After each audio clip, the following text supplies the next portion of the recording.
Erabiltzailearen aginduei jarraitzeko eta galderei erantzuteko gaitasuna duen laguntzaile prototipo bat garatu du oraik.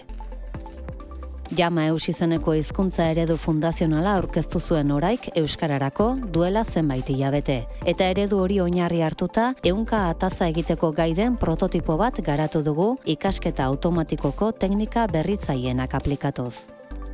Bestelako laguntzaileen aldean, euskarara eta euskal kulturara egokitua dago, konputazionalki arina da eta alor askotan erabil daiteke.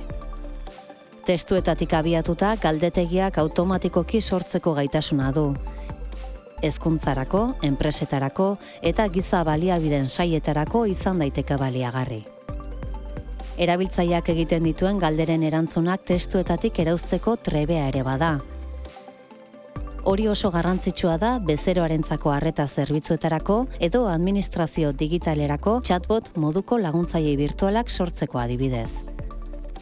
Testu batean pertsona, gai edo erakunde batekiko adierazten den sentimendua aztertzeko gai da, eta horrek aukera ematen du marketing kanpainak edo merkatu politika eta gizarte azterketak aberasteko.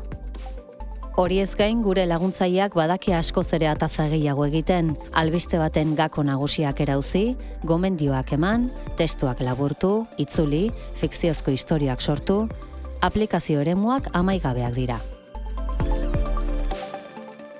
Orairen laguntzaile prototipoa proba fasean dago, eta lanean jarraituko dugu eguneroko ataza orokorretan erabili ahal izateko eta aplikazio jakinetan txertatuz atazak automatizatzeko.